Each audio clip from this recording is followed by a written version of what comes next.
This is Kevin Conroy, and I am the goddamn Batman.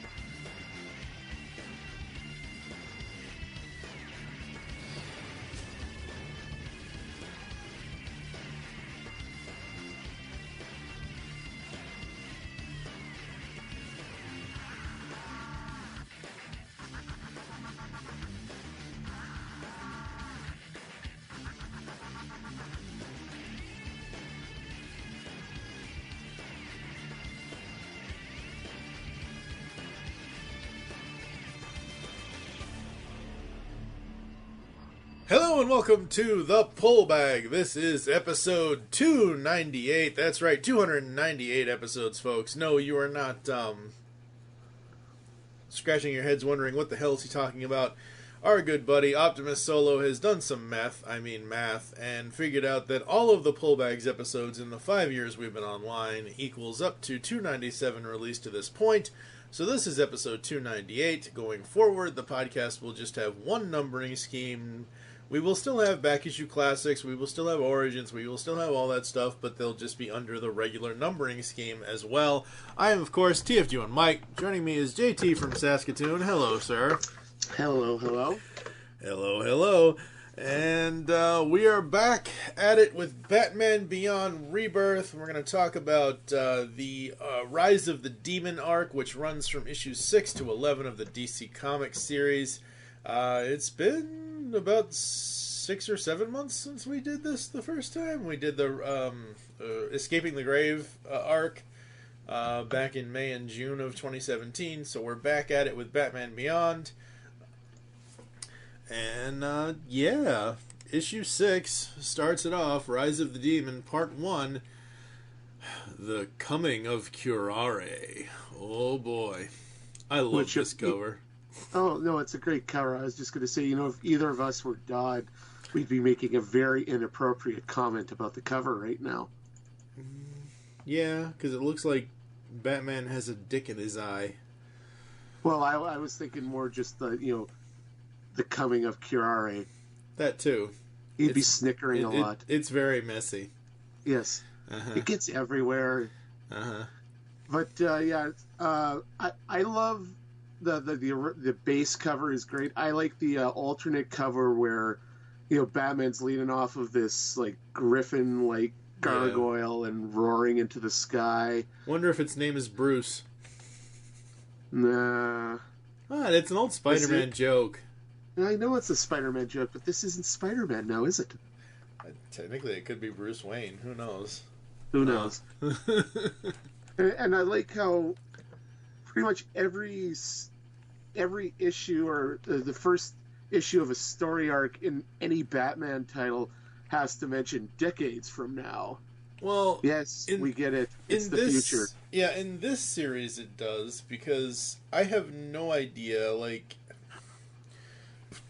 we went through this already when we did the 2015 series last year for Batman Month, because that was what we were doing, and then we ended it with the first arc of this series now, with Escaping the Grave. But, for those of you who haven't listened, go back and listen to those episodes. For those of you who don't remember what has happened, or if you're not reading this series, basically, this is back when Brother Eye was around, Tim Drake got flung into the future, yada yada yada, and all this and all that. Well, now Terry's back in the suit and everything else, and decades from now, they have to say that because of the whole stupid, dumbass Watchmen inclusion bullshit into Rebirth.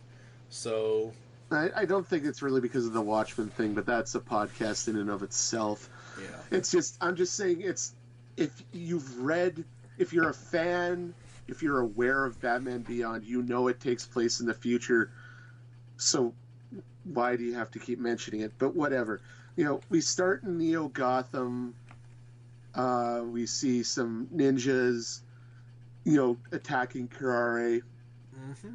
And I love how, for there is no escaping the League of Assassins. Yeah. there is no escaping the Salvation Army. Yeah. And so Curare makes short work of him. We get this guy, fires an arrow at her, looks like one of the demons from 300. She's so good that, because she could throw a throwing star to split the arrow and then take this guy out. And, she leaps off a roof and it looks back, and it looks like she leapt off the roof from that last episode of Daredevil Season 2 where there's like a literal butt ton of ninjas on the roof. Yep. And, we go back. Well, hang on a second here. So what I love about this is... what I've always found interesting about Curare is she was once a part of the League of Assassins. League of Assassins, for those that don't know, they're ninjas. They dress in black like ninjas should, unless, you're a teenage turtle. But she's always been in white. And I find that an interesting stark contrast to each other. Like, I wonder when she was actually with the League of Assassins if she had a black outfit or not. I don't think so. I don't know. I mean... It could be like the whole Moon Knight costume thing, how he wants them to see him, he wants the bad guys to see him coming, so... Yeah, the thing of it is, and I'm pretty sure I'm right in this, but Curare... she is and was a creation of the animated series. She wasn't around before, like, she wasn't in comics before 1999. No. Okay, so yeah, I figured I was right in that. So it's not like we have 80 plus years of history to go through to look at past versions of Curare. So, which I think is kind of interesting. It's a nice little contrast. Yeah. Now, I agree with that, and I gotta mention this, like the police car she jumps off the roof, it looks vaguely like some of the Cybertron vehicle modes from like War for Cybertron, if you've played that game. But, from there we go back to the Batcave. I have to say, throughout this entire arc, right off the hop, I've loved Bernard Chang's art. I don't think it's... In the previous arc, it wasn't so bad. I'd have to go back and double check, see if they have a different inker on this, because I think overall it's still Bernard Chang. It's just maybe a little softer or a little more animated. But we go back to the Batcave. Bruce has been recovered from Terminal. You get a nice establishing shot of the classic icons of the Batcave, that being the giant Joker card and the T-Rex. T-Rex, and the only thing that's missing is the coin. Where the hell is the coin? I think it's in the background shot in one of these issues. But... Yeah.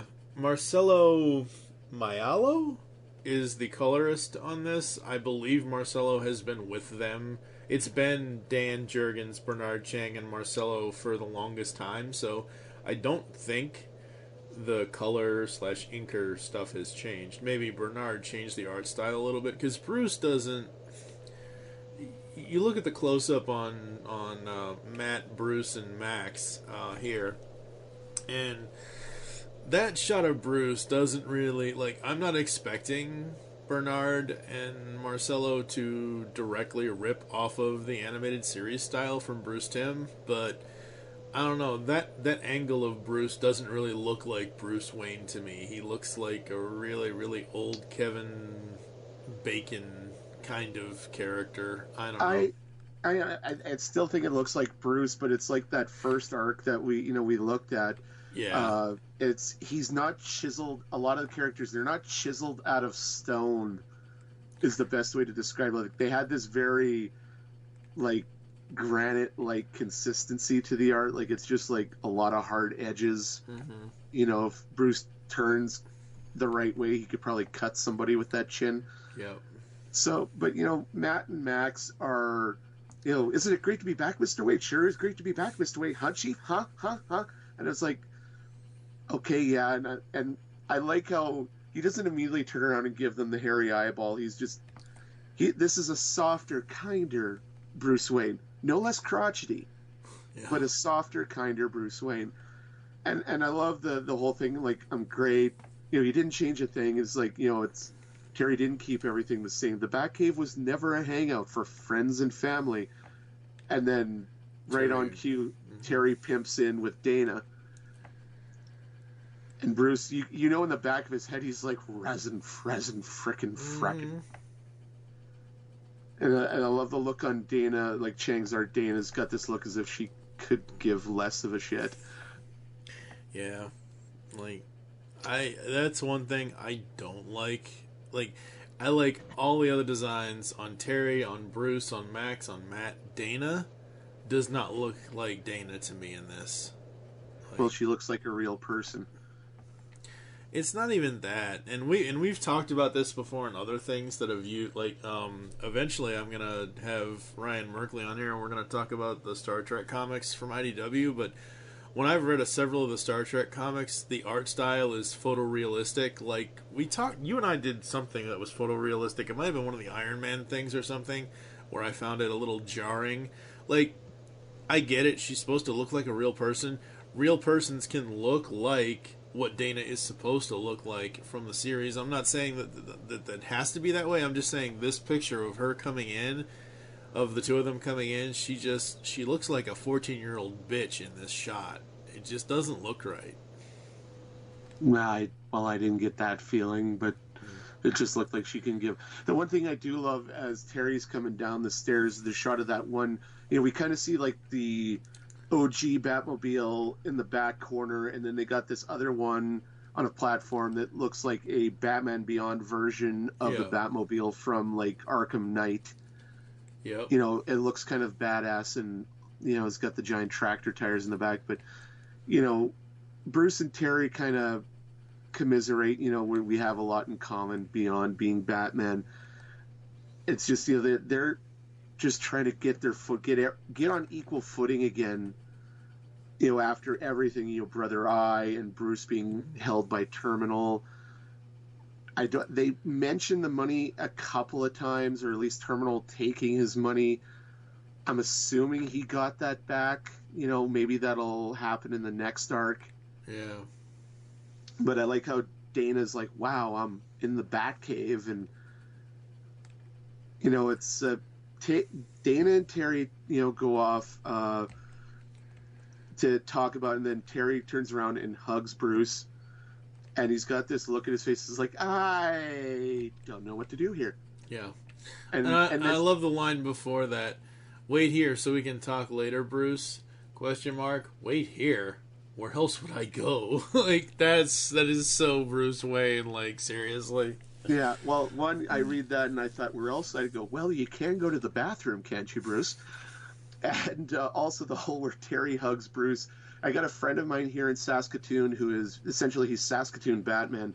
He goes and does appearances at charity events and kids' birthday parties. It's like Toronto Batman here in Canada. And I've been to a couple events where you pose. He's always happy to pose for pictures. So I got a friend of mine take a picture, and I hug him, and afterwards he's like, Batman doesn't hug. Yeah. And I'm just kind of like, oh, Batman. But I like that we get back into Gotham City. We see Barbara's hard at work.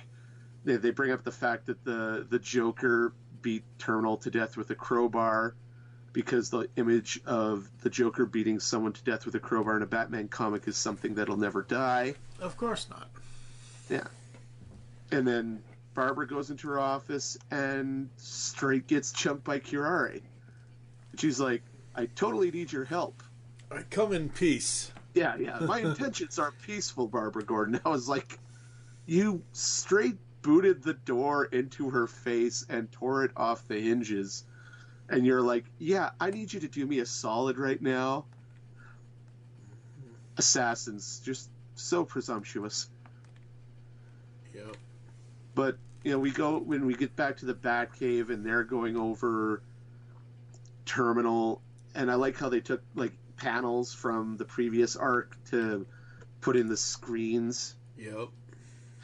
And I like how Bruce, it doesn't matter how jacked up he's been, he's still Batman. He's like talking to Matt, and he's like, I was in a fog coming out of the drug-induced coma, but I heard his laugh. It was the Joker. And I was like, so you've been hopped up on goofballs for a few years now. You've barely woken up. You're like, no, that was the Joker. I was like, God damn, Bruce, you are the man. Yep. And I like Matt. So it's true. You really used to be the Batman? I mean, it's kind of hard to imagine. And Bruce is like, mm-hmm. Like, yeah, just don't stick the knife in there or anything, Matt. Like, you know? Yeah, well, but again, you know, Matt, this is all new. That's one thing that's kind of interesting to me is, you know, we mentioned it earlier about Dana and her being all new to this, and she and Terry needing to talk. And the same thing with Matt. Like, Matt was never in on the secret from the beginning. And again, I look at all of the Batman Beyond comics from DC at this point as lead-ups or continuations of the animated series. So I'm also taking into account all of that continuity as well. And this is a huge change for everybody because not everybody knew.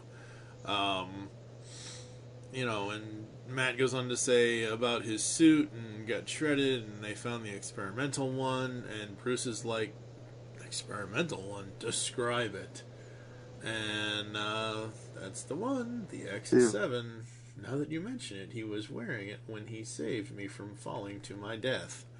You sound kind of worried, Mr. Wayne. Why? You know, and Bruce is like, it's a prototype, Matt. One so dangerous to its wearer, it might get Terry killed. Boom, boom, boom. And next proceeds, if this was an episode, this first issue or 2 issues of Batman, what proceeds next could easily be about 5-10 minutes of an episode where Barry makes the longest concerted effort of any animated character calling himself Batman in the history of the medium, where he actively fights against putting the costume on. Yeah, very true. Because he is committed to this, you know, he wants to be with Dana. He's trying to make the relationship work. You know, I'm not going to go running off and doing this. And then we go back to GCPD, where Barbara and Karari are going to turn on the bat signal. They're surrounded by death, and just vaguely reminds me of that scene of from the first Ninja Turtles movie where Raphael's like, "Yeah, how do you guys expect to eat me?" Good answer. Good answer. Mm-hmm. Yep. And then it intercuts between Dana and Terry talking, mostly Terry, and Barbara and Curare kind of getting worked. Yeah. Yeah, they got worked over really, really hard. And like you said, it intersperses between that and Terry and Dana talking, because the whole point of the conversation is Dana wants Terry to basically, you know, give it up. And she basically tells him, you enjoy being Batman and all of this. And by the end of this, he's like, oh, I don't have to go. It's okay. Because they see the signal after this giant fight with the League of Assassins here. And honestly, I love the design of the assassins, but I mean, Chang, I'm not saying he's ripping off, but they basically look like the demons from the movie 300. Yeah. You know, just the basic, it's not exactly that, but it's, you know, it's a hell of a coincidence is what I'm saying. And I love during the fight, just Barbara's like, the League of Assassins? Really? Okay, Barbara, I'm fairly certain you know Curare was part of the League of Assassins, you know? Yeah. You know, that famous Oracle mindset seems to be slipping a gear there. But, yeah. You know, we get back to it, like, they're going back and forth, and I like where Dana calls out, and Terry is like, why are we here? What do you expect of me? And Terry responds, it's what I expect of me that's important. And I mean, at first blush, that sounds really arrogant, but ultimately it isn't, because Terry is, you know, he's trying to be a mature, responsible adult. Yeah. And she asks him, do you think you can give yourself a fair shot? And then the signal lights up, and oh no, classic timing. Looks like you have to go. No, I don't. Not this time. I'm willing to sacrifice, do what I can when I can, but I can't totally lose myself in Batman. Besides, how bad can it be? Dun, dun, dun. There are very few things, but three that I can think of that you never say in a situation like this. How bad can it be? It's quiet, too quiet, and I'll be right back. Yep. You know, and I mean that's a great way to end that first issue. Like, I liked it a lot. I like when we get to the second issue, you know, number 7. I like the kind of rom-comness of the cover with Dana pulling the cowl off of Terry, and you've got the assassins in the background. He's like, bah, ga. And it's like, do I kiss her or do I fight the ninja? Do I kiss her or do I fight the ninja? Can I kiss her and fight the ninja? Probably. You know. And I gotta say, because I have, like, the actual physical individual issues for this, I like there's an ad on the interior cover from one of the Young Animal series from DC. It's a kind of an imprint sort of thing, headed by Lee Allred and Michael Allred. Yeah, the Allreds, but it's the guy from My Chemical Romance. I can't forget his name, that kind of has become a comic creator in the last few years. But yeah, he's like the head of that. But yeah, first of all, I was going to this because it's the Allreds, and I really do think Mike Allred's art is kind of the heir apparent to Kirby. It just seems like the most perfect fit for anything Fourth World. And the fact that they're writing this character who is never my favorite New God character, but there's a miniseries from the 80s called Cosmic Odyssey that I read as a kid that really kind of affected me in terms of being a fan, and the storytelling, and Bug was a big part of that. Yeah. So if you can read that, folks, I highly recommend it. We get another alternate cover also. I've seen online. It's I know okay. It's a little minimalistic in a way. It's just kind of like, you know, it's Batman fighting. There's a falling through the air and fighting some of the ninjas. Yeah. It almost reminds me, it's almost like they're trying to do a Shattered Glass kind of Grayson's moment, because it looks like, the way this cover is, folks, it's all grayish, brownish, tannish stuff. In the middle there's a red circle, and they're almost kind of standing on a high wire kind of a thing, or at least Batman is. But yeah, that was alright. It's not like, whatever. Meh. Pretty much, yeah. And, you know, oh, pardon me. But we open as Bruce in the study, sitting before the fireplace, you know, because he's old and those bones get cold pretty easy. And he's reminiscing, and I like it all in like a 2-page spread. We see a minimalist again, but a very accurate kind of timeline of Batman in a way. You know, we see the parents' death. We see the Golden Age costume. You know, the Justice League Unlimited, like, weather vane bat cowl and the purple gloves. We see the progression of Robins. The only thing that, and then this is very nitpicky quibble, we have Duke, who's a character that was introduced in the We Are Robin series and has since become part of the Bat family. He's an African American character, and the coloring in this that is not an African American character in that suit. Yeah. You know, so I was just like, you know, get on the ball there, boys. You know, Marcelo, pay attention. And then Max comes in from the Batcave, and they've still got, you know, just like the animated series, just like classic Batman lore, the entrance is behind the grandfather clock. Yeah. And, you know, she's definitely, you know, it's great to see you back, Mr. Wayne, and trying to be nice and all that and comforting. And Bruce is like, you know, he admits to the fact that he was too hard a taskmaster, which for me, it's not explicitly that. I take that as kind of a callback to, you know, the second part of Rebirth is like, I can be a difficult taskmaster. I expect nothing short of excellence. And absolutely. I like that. Absolutely. It's very much paying attention to the continuity and all that.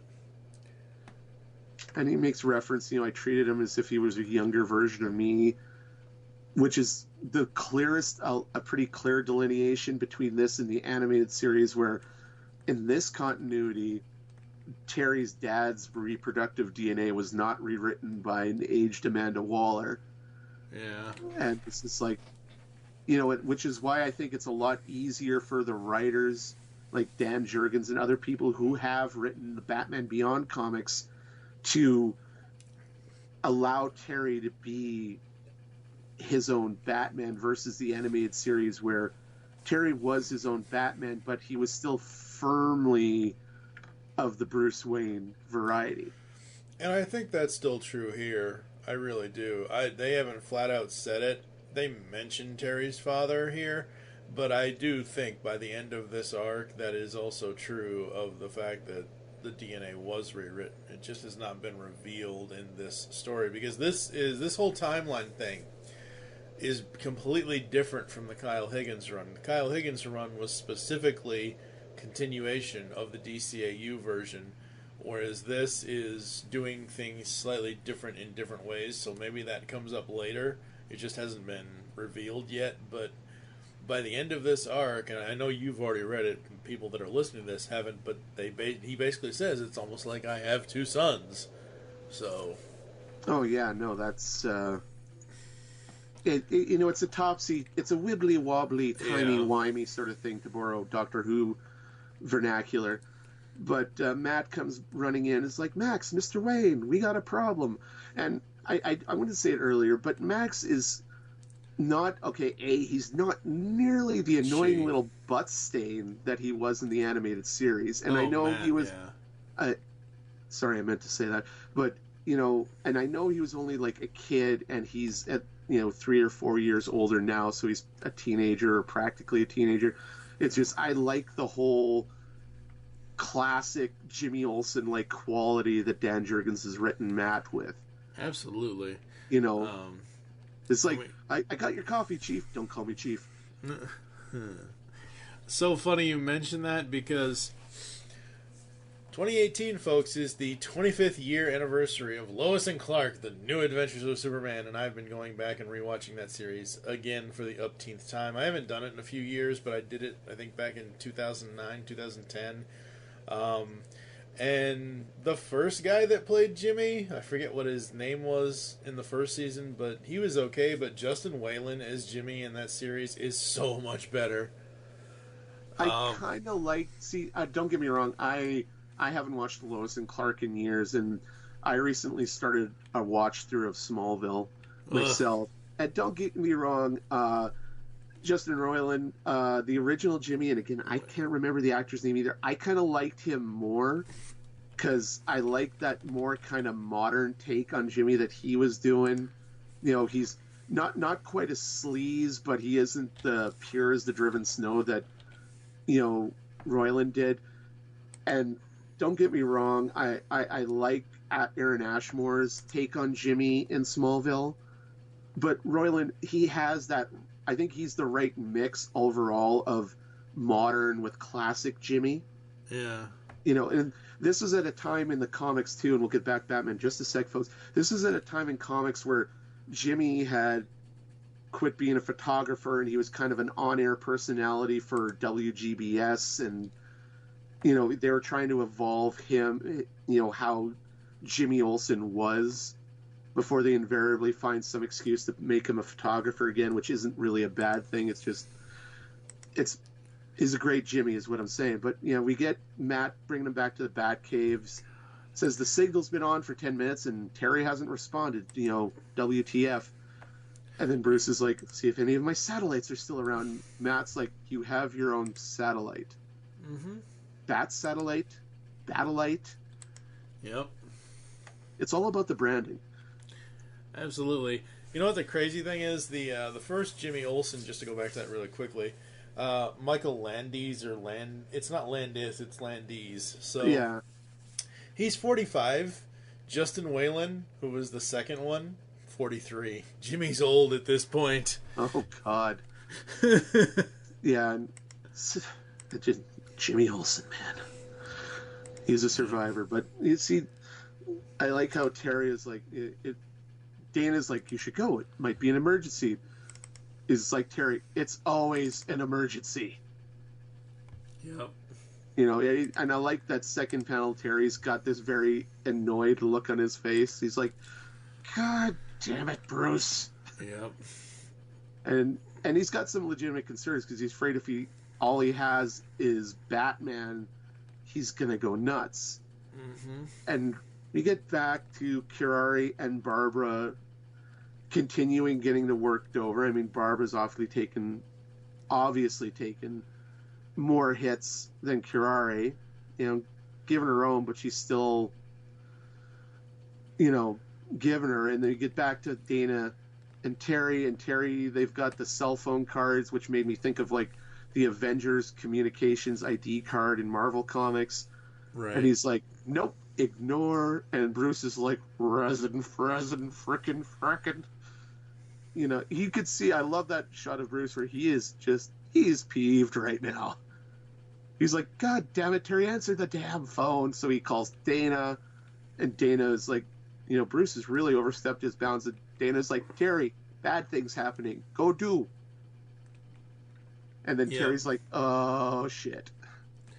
Yeah, because then this giant bat computer thing comes up. And it's basically Bruce's face on the top there. And yikes. Yeah. And sorry, just a bit of a sneeze there. I do love the classic superhero arrival of Terry, where he dives in and Kirari's like, the League is here because of me. I'm sorry. And Terry's, well, that makes two of us. And just like, dun dun dun dun. And everybody's like, Batman! Almost like that assassin is finally. Yeah.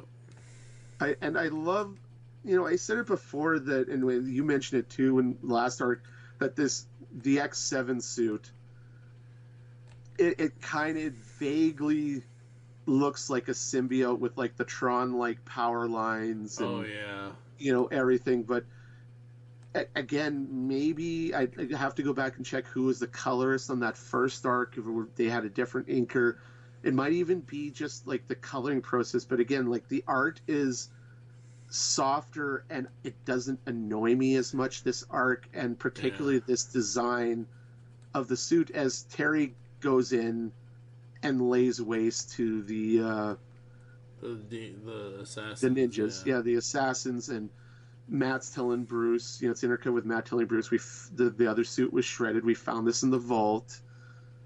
And, you know, Bruce is like, no one should ever wear this suit. And, you know, Terry he works these guys like he's the Christian Bale Batman.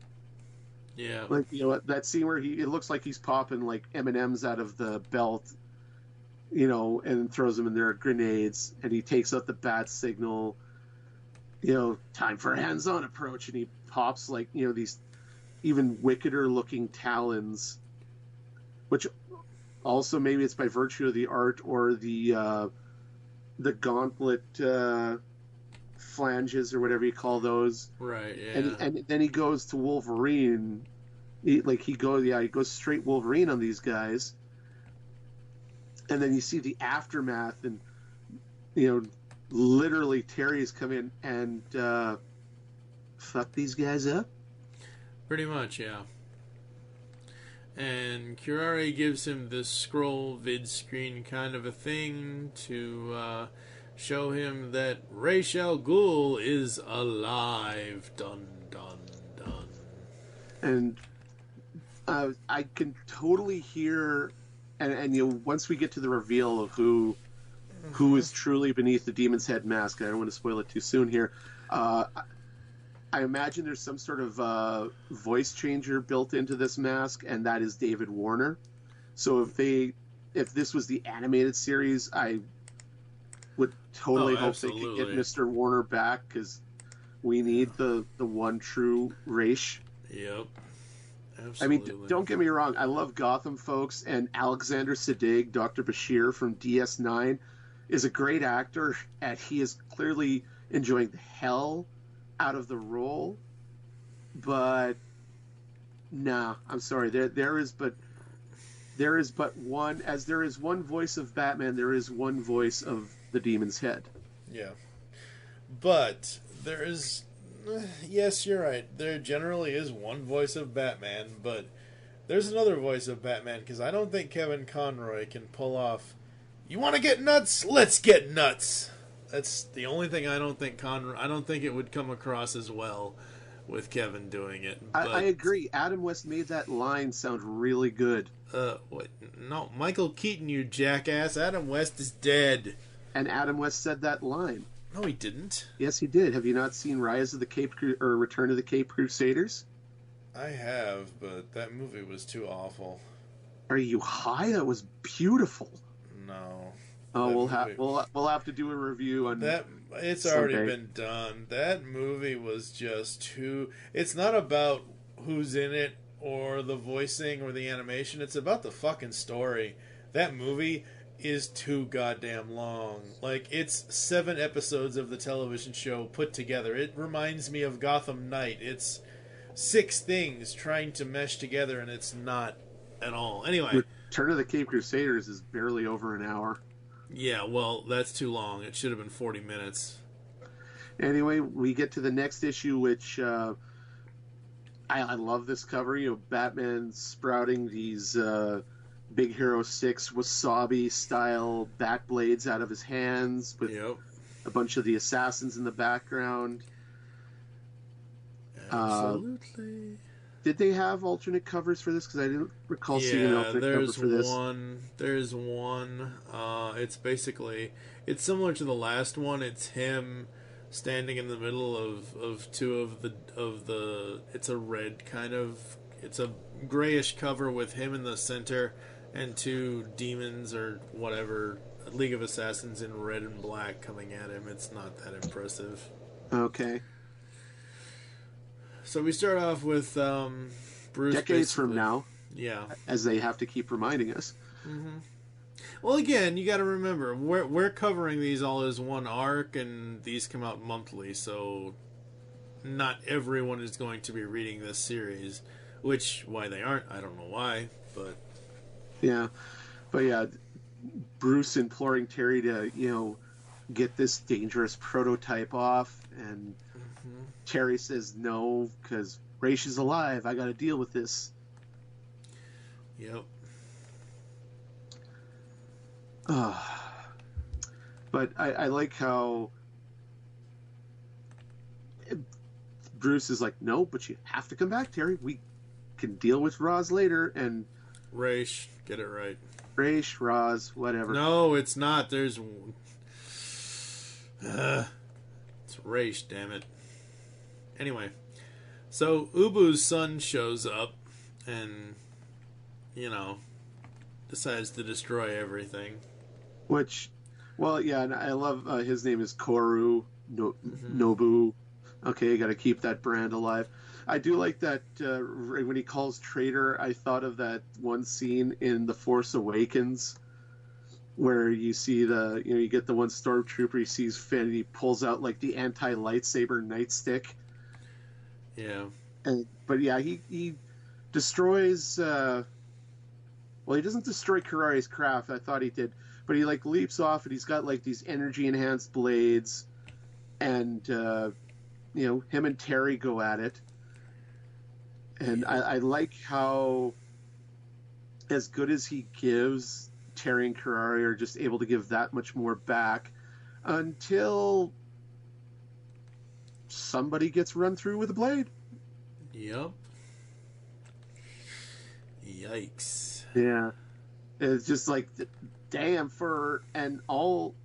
it's not specifically a kid's comic, but it doesn't have nobody under the age of 13 will be permitted to enter on the cover. It's just you do not expect to see this. I mean, okay, yeah, Terminal had it coming and it was the Joker. You just didn't think Karari was gonna get stuck like a pig on a spit.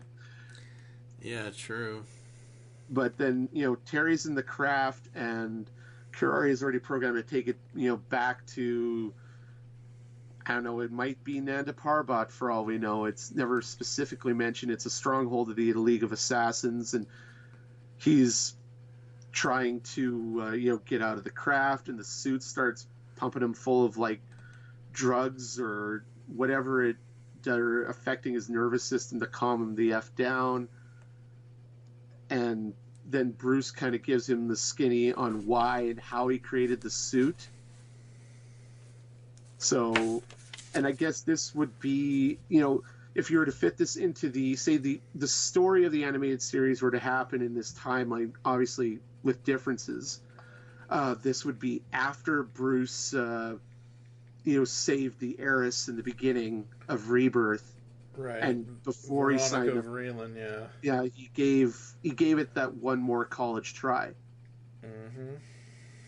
And he says he fought the Banes. I was like, ooh, what do these young whippersnappers look like? And then it's, next gen versions of Bane, and even got a couple of, like, Ronda Rousey wish she was this swole. Like, God damn, these are going to wreck some places. And, Bruce wears the suit all of one times, and it talks about how, broken ribs, suit doesn't let you feel pain. Broken spine, it'll keep you propped right up.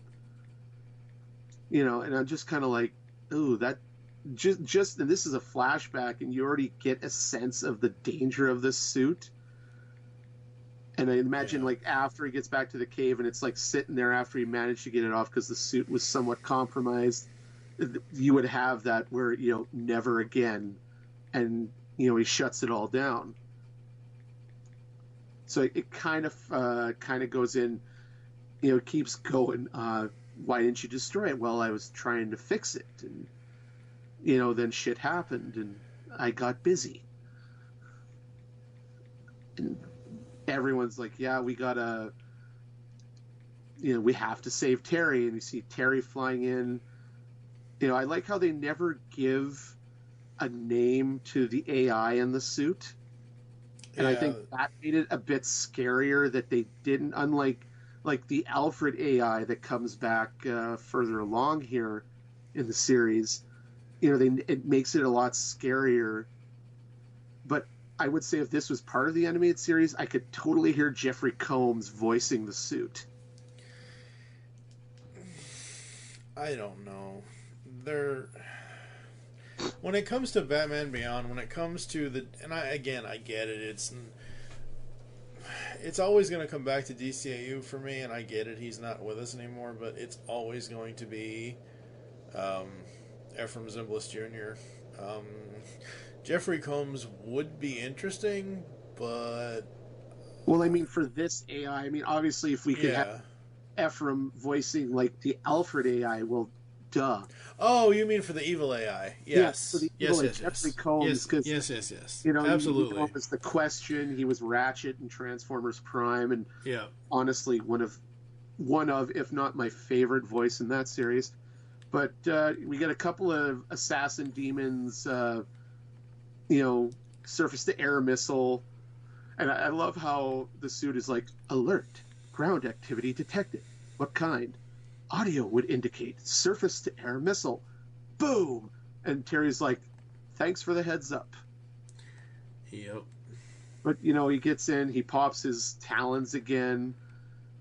He goes to town, and we see Bruce, like, he's about to take off, and Max is like, no, let's be sensible about this. Don't want to go running off half-cocked. And Bruce is like, cool. Yeah, you're right. You guys want to go upstairs, make some snacks, some coffee, we'll get to work on this. And as soon as they're in the kitchen, Bruce is like, nope, GTFO. Yep. And I like this. Terry goes in, and this is definitely, like, you see how the suit is making him more brutal and vicious, because, this scene is literally bloodier than the carnage on top of GCPD. You even see one of the demons with, like, a straight ram through the top of his head. Yep. And he comes face to face with the demon's head, who's like, pretender. And again, we all hear David Warner. Yep. and they get to fight. And it's a better fight overall that we've had so far, because it's now Terry's up against something that he hasn't necessarily faced before. Right. And I think in the animated series, aside from the lady, you're really creeping me out. She kissed me episode. Yeah. And you all know which episode that is. I like, the green and gold color scheme, which goes to, I can't remember the character. It's where Terry faced the cult of Cobra, and you have Alexis Denisof, Wesley from Angel. Oh, yeah, it's, God, what was his name? I know who you're talking about. You're talking about the kid that is the actual being groomed to be the leader of Cobra. Yeah.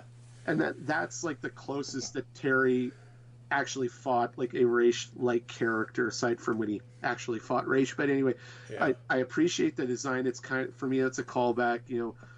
The Demon's Head is taking out the batarangs with his pole, and then he knocks it off in the fight. And it's bum, bum, bum, Damian Wayne or Damian Al Ghul, depending on which side of the family he wants to be a part of this week. Mm-hmm. But I love that final reveal where he's standing over him, like not giving two shits. He's in no way cowed or amazed by the suit. Yeah. It's a great way to end that issue. It is. It is a very good way to end that issue. I liked it. I was not expecting them to bring back the original Raish at all, and I'm glad they didn't. Wasn't necessarily surprised that it's fucking Damian, because, oh my god, go from being Robin to being the Demon's Head. Yeah, sure, fine, great.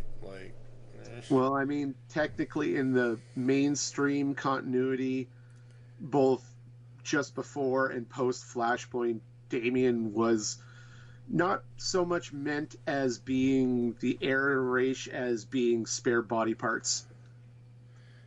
But that's a whole thing.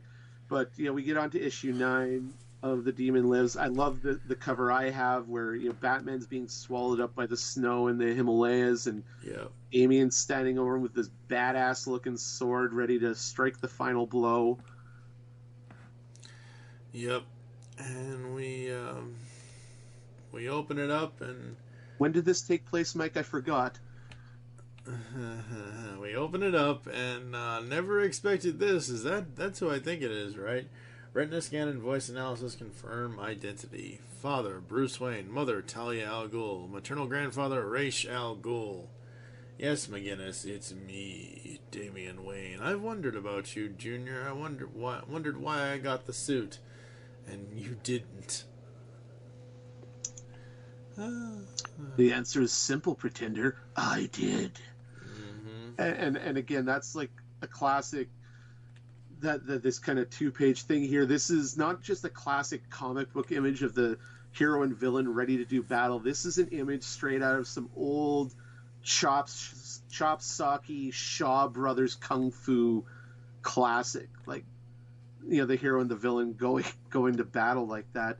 And again, this is a very good, Bernard Chang's art. The way the panels are split up and not in a conventional kind of 4-panel comic book structure.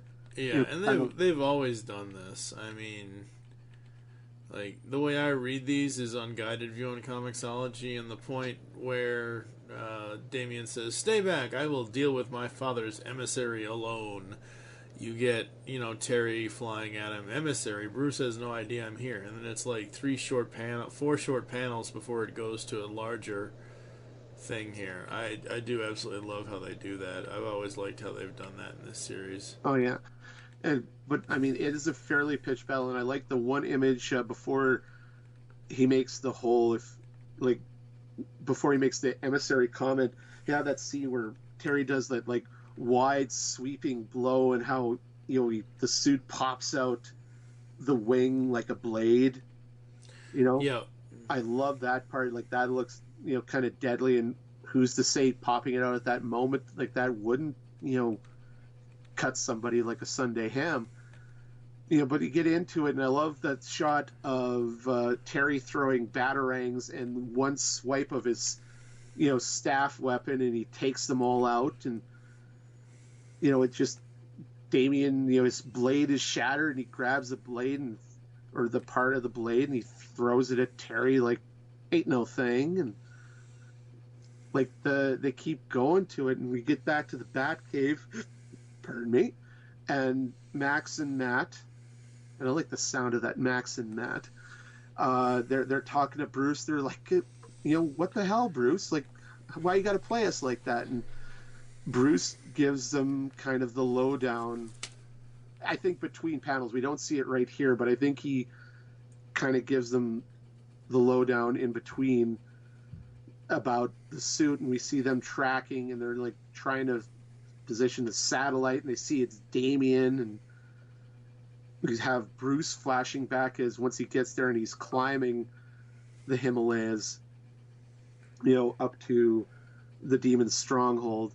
And it goes back to when Damian was still around after he's retired, and Damian takes the X7 out this one time and talks about how when Bruce went to find him after this one battle, he just found the suit and Damian was gone again.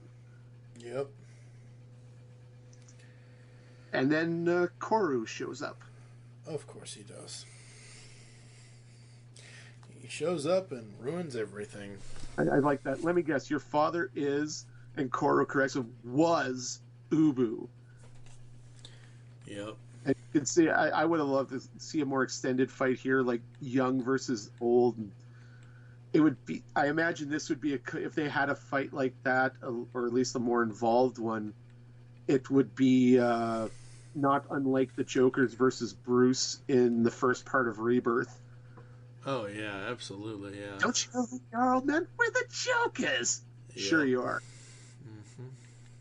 Oh, but I like to get back to Damian and Terry, and I can't help but love, like, Damian is a character in the comics that in equal measure has annoyed the ever-living piss out of me, and has done such acts of sheer badassery that I'm like, you go, dude. But that image of him, like Terry coming at him at like warp speed, and then Damian just deftly like pinching some of the bat grenades from the belt and throwing them right back in Terry's face is like, you're wearing like an armored suit, but that's all it is armor. There's like no tech built into it. It's no hydraulics. You are just that. You are so good that he can go toe-to-toe with this Iron Man-like suit. Yep.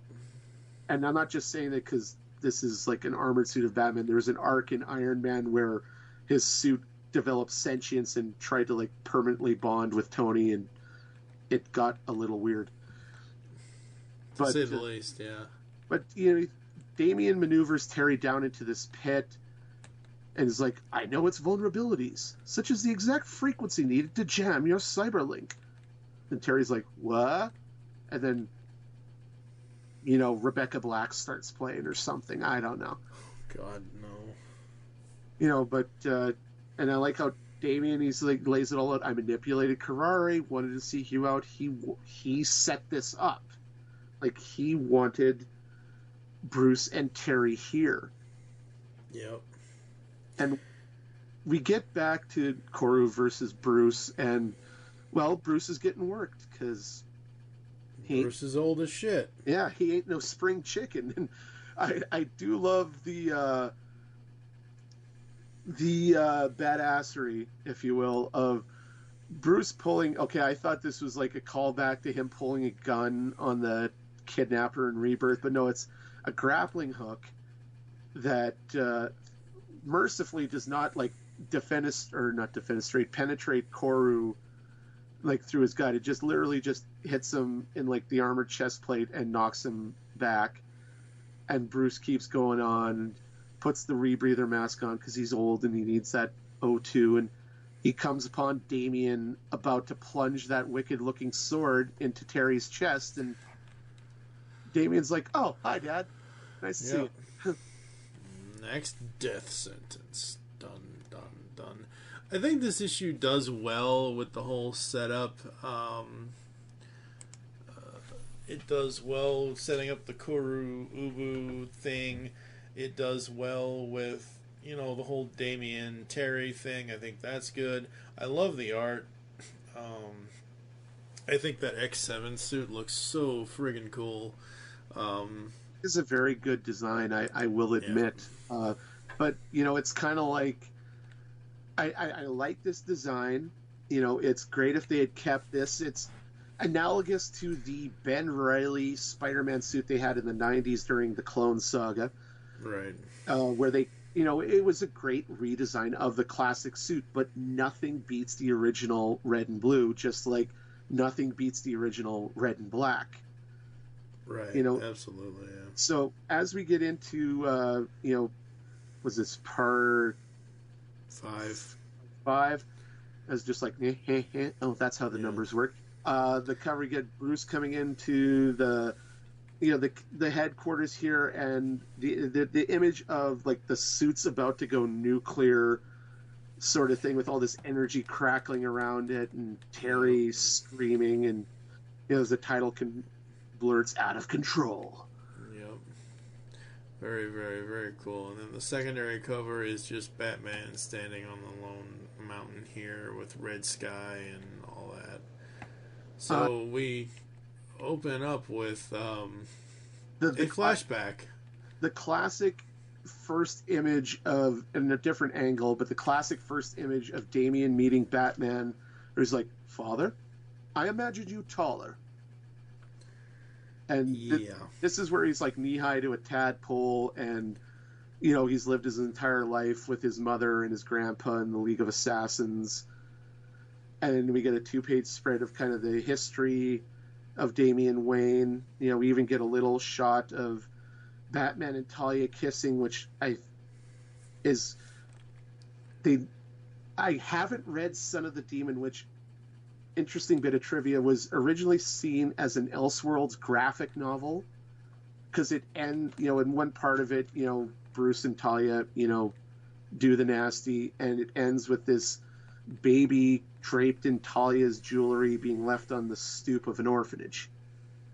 And for years, it was thought as just being an Elseworlds, a what if, and then Grant Morrison used that as the basis for creating, the bastard son of the Batman, as some fans have called him, because Damian's kind of a prick. Yeah. But, I like this, Damian's like, "McGinnis, your time has come." And then does the classic fake out where he stabs the sword into the ground just beside the head of his hated enemy. And Damian's like, "There's no satisfaction in killing a pretender."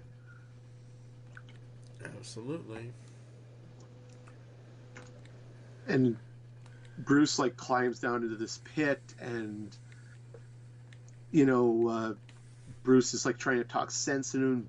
The suit is rebooting and trying to get Terry back in the fight. And I just love that inferior. "I'll show you who's inferior," and just launches himself at Damian. Bruce is like, "Oh shit. Oh shit, not good." But I do like that the Vatis is like feeling good because you won one round. Embrace it. It's the only one you get. And you've tried this, like, you'd think the suit, being a computer intelligence and arguably therefore more intelligent than a human being, would understand by this point you can't throw batarangs at Damian Wayne and expect to hit them, because he will take them out in one shot. Which happens again for like the third time in this fight. Mm-hmm. Yep. And to get that another shot of Terry using the suit blades on Damian as Bruce, I think this is Bruce doing the thing, is like his speed, agility, and ability to counter whatever Terry throws him defies description. He's surpassed me, and that's what scares me. The fact that Damian is like literally running rings and kicking Terry's ass, more aptly kicking the suit's ass. Pretty much, yeah. And I know. Are you familiar with Daredevil supervillains at all? A few. Do you know the Gladiator? No. Okay, the Gladiator is this guy, Melvin Potter. He was in both seasons of the Daredevil Netflix series. He makes Daredevil's suit. He's got this armored costume that he fights, and he's kind of like got multiple personality disorder. His costume on his wrists have these two spinning blade-like, buzzsaw-like weapons. And that's the first thing I thought of, where Terry pulls two of the batarangs and straps them onto his wrist, and then he's got bat buzzsaws on his gauntlets that Damian is still able to counter. Because Damian's been up against the suit before. It's not like this isn't anything that he hasn't faced before. Well, I know, but I don't think he fought. He was wearing the suit. He didn't fight the suit, but he knows all of its weaknesses and its powers and everything else. I mean, it's. But yeah, that was really, really awesome. You know what, the shot right before Batman attacks him, the one where it shows I wish that was more of a full panel. The shot where Bruce is saying the reality is that he's fighting a machine. There's part where Terry's attacking him, and you see the this is in the background panel here. You see the two buzzsaws. I'm like, oh gee, hello, Hot Rod Batman, because Hot Rod from Transformers had the razor blade in his left arm in the movie. Yeah, so I could see that. Yep. But I like that Damian's like, oh, you've given yourself over the suit. That frees me from holding back, allowing me to use all my weapons. Come to me, old friend. And Goliath pimps into the scene. Now, if you have ever read any of the Batman, specifically Damian-centric titles, there was I've tried not to. I've tried avoiding them. Yeah. I haven't read them all. I'm aware of them. But one of the things I've loved is there was a time where Damian was sent away from Gotham to like curb his killer instinct, and he kind of hooked up with his grandpa again, and he gets this what's called a bat dragon, the last of the bat dragons that he names Goliath. And in the comics, Damian is a little kid, and he kind of has a menagerie of pets. He's got a feral cat named Alfred, he's got Bat Cow, he's got Ace the Bat Hound, and now he's got Goliath, who is this bipedal, kind of on the level of somewhere between an actual bear and Chewbacca intelligent. Like, he's a big dumb dog sort of a creature. Yeah. And he's still by Damian's side. Goliath just comes out and just blindsides Batman, and I'm just like, oh, that is the best shot in this entire storyline. I don't care.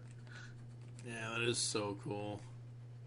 And then Terry does like kind of a Batman style Hulk thunderclap to knock him back, and Bruce is telling Damian, he's trying to fight the suit, and Damian's just talking shit about Terry, and truly an inadequate replacement. And Bruce is trying to, he's like, he's fighting the suit, and Damian's, you blame the suit too much, father. You always have. And we get this brief interlude with Matt and Max, and we see the pit they're in isn't just a pit, it's part of a larger weapon.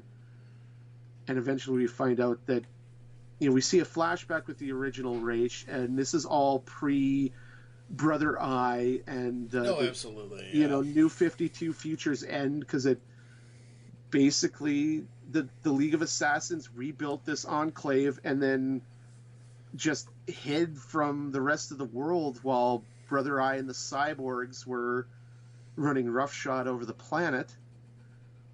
And we see Damian is going to launch these chemical warhead missiles to basically he's going straight from the classic Ra's al Ghul playbook. The world needs to start over. I'm going to help it. And then we see Terry in the suit choke the life out of Goliath, and I was like, oh, you rat bastard. I mean, literally, I was I won't say I wasn't physically angry, but I was like, mother trucker, why would you do that? And then finally we see Damian lose his shit, where he's like, Goliath, and Batman's, so much for your pet. It's your turn now. And he's got this evil-looking grin on his face. He's got this giant-ass chain in his hands, and he's ready to, like, throw down again. Yep. And next up, Unforgiven. Yeah, and something about the way the light was coming off the suit just kind of made it, like, slightly more evil and sinister. Oh, yeah. And then we get the cover for the last issue here, Rise of the Demon. Damian, like, holding this bloody pipe, like the Joker having beat somebody with a crowbar. Mm-hmm. This evil grin on his face, and you could almost hear the Mark Hamill laughter. Yeah, pretty much. Almost looks like the Joker without makeup. Just the... And then or the Joker with makeup. No, without, because he doesn't have any makeup on. No, but like Batman 89. Oh, yeah, that too. Then the second cover is, and I know I've seen this before, like this styling of titling, but basically the Batman Beyond title is part of the buildings, and you've got him jumping off. I love that. I think that's really cool. Oh yeah, I think I have seen that one, and it's very much like pretty much the title card from like the animated series sort of thing, if I recall correctly. Yeah, it pretty much is. Yeah, very cool though. You killed Goliath. For that, you must die, is how we start out decades from now. Really? I didn't realize it'd been that long. Yes, really. And I like how Chang, like the angle of the art here makes Damian look like a kid again. Yeah. Like, just because, like, you killed my dog. Mm-hmm. And then you get back into it, and again, another kind of classic comic book imagery, you know, Damian leaping in and like shredding the chain and knocking Terry back as he blocks the blow, and you know, Bruce is kind of left to his own devices and trying to stop the launch. Where pretty much. And I like this Damian he's got like these what's his name from Mortal Kombat that had the knives pop out of his arms? Baraka. He's got like these Baraka-like blades hidden in his gauntlets that he pries the bat grenade case. Like, you really need to reinforce that, Bruce. He pries the bat grenade case off the belt, and for the third time throws grenades at Terry. Yeah. Well, Bruce is like trying to hack into this is a Linux system. I know this. You know, he's trying to hack in and stop the launch, and you know, the Shroot. God, I can't say words today. The suit is getting shredded, and thus, you know, kind of giving Terry probably a chance at some point to get out of it.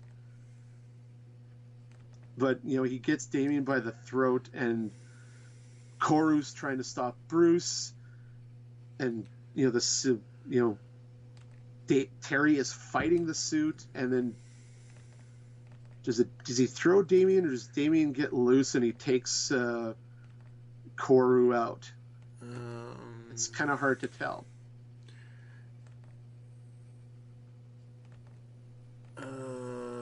No. Damian takes Kuro out because he gets free of Terry. But Damian basically tackles Kuru, and then they cut back to Matt and Max. Yeah, and then they're just like, they're like, you know, I guess it's kind of an exposition moment where the missiles are going to launch, and you know, Terry gets back into it and he pops a wing blade, and you know, it's that classic moment of like he's wavering and Bruce is imploring him. He's like, "You're going to kill Damian, fight Terry." You know, Terry punches the snow and like, you know, just he tears the mask off, and he's more or less himself, because I guess the cowl and the suit have to be connected for the AI to control. Yeah. And Bruce begs Damian to abandon, like, do not nuke the world. Like, come on, son. And just as Damian's wavering, Goliath wakes up. And Damien's like, "Oh, screw this shit! I got my dog back." Yeah, because I figured the dog wasn't dead, or the bear, the whatever the animal thing wasn't dead, because when the AI said prepare concussive blast, it's only a concussive blast. It's not gonna. Well, no, I mean, there's like that knocked Goliath back, but then he's like strangling him with that chain, which is what killed him. And like, that's, I'm not surprised now. I mean, it's great to go back and read this again. Gives me an excuse to dig through my collection that I haven't done in a while. But it's just, speaking as a guy who has, for one reason or another, has lost several pets when I was younger, to have this anti-Old Yeller moment, I was just like, that's beautiful, man. And he's just sitting there, blood drizzling from his nose, and Damien's like, boy, I missed you. And then Koro is like, infidels, you have betrayed the one true head of the demon. I will not launch. And then, what are those nukes? And DNA toxins designed to eradicate all but the strongest. And I love that one punch, like Damien just, boom, asshole. Yep. And then Terry puts the suit back on and launches again. And Bruce is like, the suit can't, or Damien's like, the suit can be overcome. I did. And Bruce is like, well, hopefully, given how it's been kind of messed up. Yeah. But Bruce hints that, because it's doomed, or it's messed up, that may doom Terry, because the suit isn't at 100%, and you would need that to stop these 5 ICBM missiles, which I love how badass the suit is, as evil as it is. It takes out 4 of the missiles in one shot, and then you're down to the classic 1 missile, and you get this what works? Nothing. Yeah, and then he's like, Shazbot. And he's falling to Earth, and Max maneuvers one of the few remaining Wayne Tech satellites into the path of the missile, which, takes it out in space. And Damien and Bruce save Terry before he, makes like a bloody smear on the sidewalk. Yeah. And I love that last image of, I'd really like for you to come back home, son. Not now, father, but the day will come when I return. And Terry's like, cakes and balloons and confetti in the Batcave. We have confetti in the Batcave, right? Yeah. Like that is, again, of all the stuff, of all the moments, like I totally hear Will Friedle's voice, but I totally heard Will Friedle's voice in reading that. And I just love the image of, Goliath looking kind of sad, sitting on his haunches. Oh, Bruce, go home. Like he looks so sad. It's like he's probably relieved Terry's going, because Terry kind of jacked him up. But I like that father and son hug, and Terry's like, I'm trying to remember, like, it's something along the lines of a sudden case of shyness when Ink invaded the Batcave, or, the Batman Beyond anniversary video where Hardak possesses all like a bunch of the battle droids and transforms them to look like all the different versions of Batman. Yeah. It's a kind of that camaraderie on that level where Terry's like, you do realize you're softening in your old age. And Bruce is like, probably should have long before now. Yeah. It kind of reminds me of this whole arc, even going up against Damien, it kind of reminds me of the Darwin Cook 75th anniversary Batman Beyond short. At the very end, when Terry's like, 7 against 2, pretty bad odds, and you cut to Bruce, and it's Kevin Conroy putting his fist into his hand. Yeah, for them. Yeah, I love that, and that is one of, as much as I love that Batman versus Doctor Strange, or Professor Strange, and the Monster Men short before that. That's my favorite of those anniversary clips, and. It's okay to be a dad, Bruce. Even better when I have 2 sons. And just like, aww. Like, you can hear that sitcom, like, aww, in that moment. And that's the end of the arc, folks. I mean, Yeah, overall, Rise of the Demon. I think with this one, Dan Jurgens is like, it's not that he's lost a step, but he only has been writing Batman Beyond with the Rebirth series, and he's been writing it for 3 years now. Well, that's what I mean, but just trying to recall how long he's been writing. It's not like he's not written great comics before, and he's been writing this, right, like you said, for a while. I just think with Rise of the Demon, he's finally hit that stride. Yeah, like because what they've done here and what they've done for the past 3 years at this point, from 2015 to now, is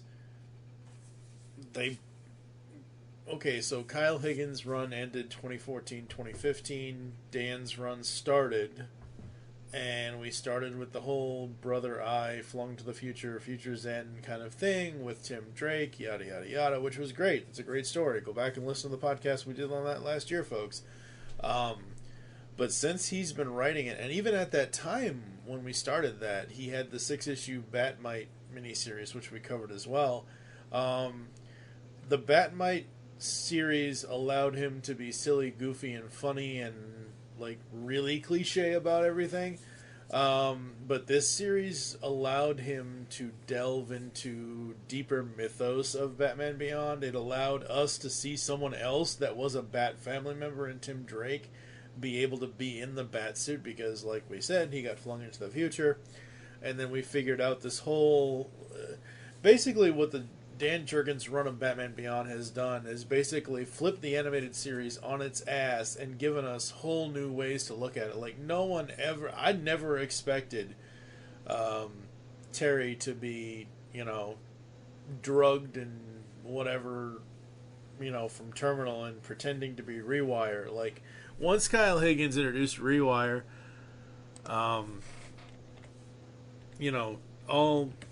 all bets were off, and it has just been so good. And you're right, he is hitting his stride here as well. But I think, I have not been disappointed with the stories from the Jurgens run at all. Like, each one of them has something going for it. It has something good in it, whether it's a callback to the animated series, whether it's a callback to anything else. It's just so fun, and it's just such a joy to read it. Mm-hmm. No, that's exactly what I mean. Like, I've been a fan of Dan Jurgens originally as an artist. He is one of those artists. He's kind of like Jim Lee and Mark Bagley. They're all my favorite artists because they have this very solid, even without the inks and the colors, they just have this very solid art style. And Dan Jurgens, is probably my favorite Superman artist. I mean, that scene in Man of Steel where Henry Cavill comes around the church after the whole bit on the oil rig, he comes around the corner, and I was watching it with my roommate at home one night, and it's like, he looks just like a Dan Jurgens Superman. Like, that's my go-to, mention when you talk about the character. But yeah, overall, I love the series so far, and like I said, he's hitting on all cylinders. He's crossing every I, dotting every T.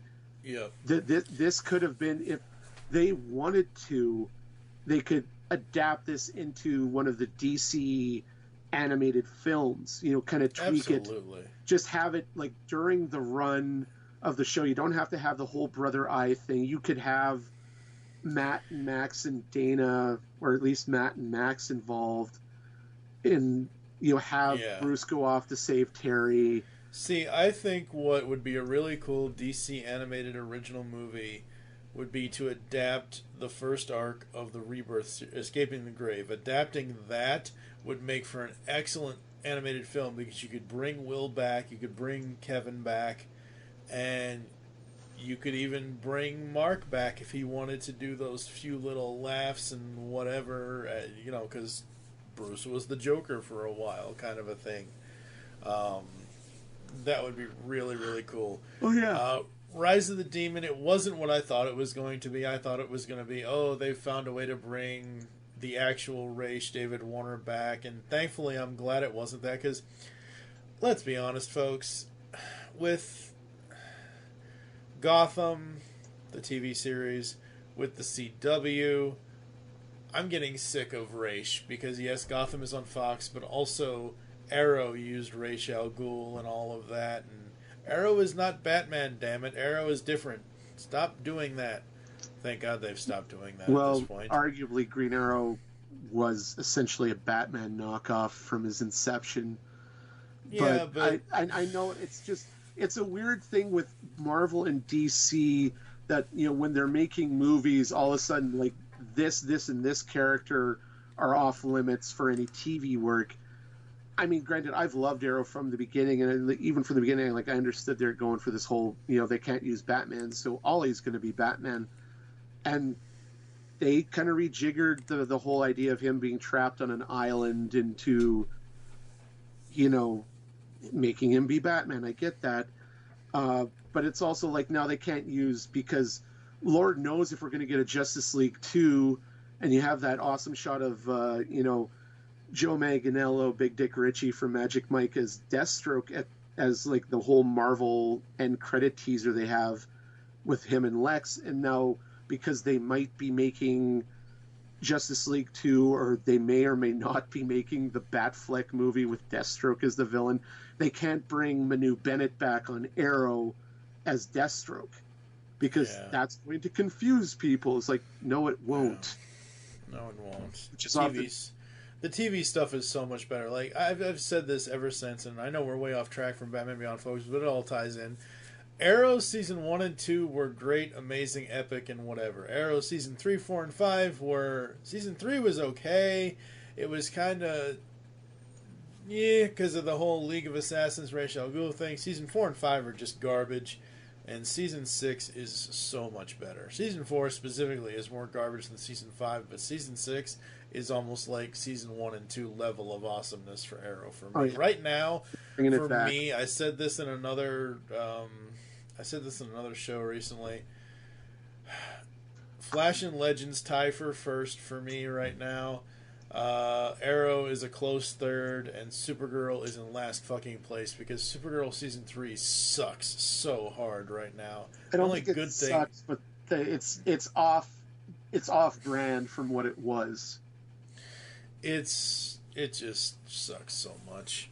Anyway, the only thing I'll say it sucks is that image of the Brainiac 5 they're going to have when the show comes back, and it's like, oh, did you know? And most people will know this, but I read an article over the Christmas break, folks.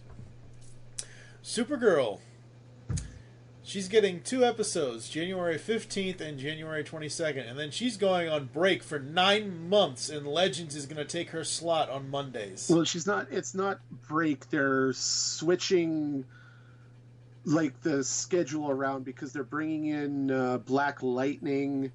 Yeah. And it's a whole schedule. It's like 9 weeks that they're switching days. So I think Supergirl will be on Tuesdays after The Flash.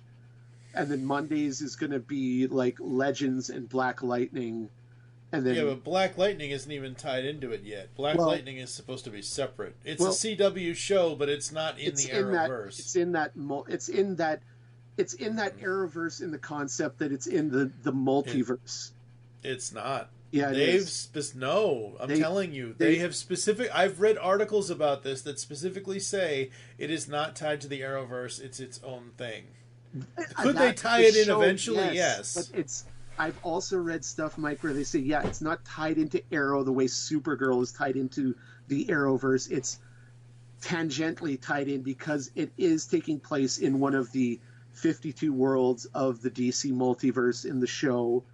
And they've even tied it in the new version of that suit-up trailer that they put out recently, you know, with the shows coming back from winter break, where right at the end as Supergirl takes off, they're like, yeah, fine, don't wait for the new guy to charge up. And then you see, like, Black Lightning powering up. I haven't seen that trailer yet, but everything I've read when that first came out and first trailer for it debuted, it basically said it's not part of... Well, it's like they said Supergirl was never going to be part of it. Even after they moved to the CW in Season 2. Yeah. You know, I'm just saying that it could happen. It's in that universe, finger quotes. Yeah. You know. Alright, folks, that's going to do it for us here on the Pull Bag, episode 298, Batman Beyond Rebirth, the Demon, what the hell, Rise of the Demon arc. Where can the people find you online, sir? They can find me online sporadically on the Comic Connoisseurs podcast that I do with our friend Ben Carver and Red Ink. Your friend Ben Carver. Oh, you like him, Mike. That guy, no. You love him. You want to have his babies. No. I'm on the Comic Connoisseurs podcast, and you can find me mainly on Twitter and Instagram at JT from Saskatoon. Absolutely. I'm at TFG and Mike on Twitter. You can follow at Geekcast Radio for all the other network updates. You can also follow at The Pullbag on Twitter as well on Facebook. And join us next time when we talk about Batwomen Beyond playing Gotham games in episode 299 of The Pullbag, coming next week. You've just heard the latest episode of The Pullbag, the GCRN's comic review and discussion podcast. There are several ways to get in touch with us and leave feedback for the show. You can visit the website, geekcastradio.com, where you can comment on the episode and all of our different podcasts. You can rate our show on iTunes. Be sure to leave us feedback. Call the voicemail line, 502-526-5821. Please remember to tell us the show you are leaving the message for, and your name. Become a fan of us on Facebook by searching Geekcast Radio Network. Send us an email feedback at geekcastradio.com. Follow us on Twitter at Geekcast Radio. So until next time, make your great escape into comics and unleash the geek in you.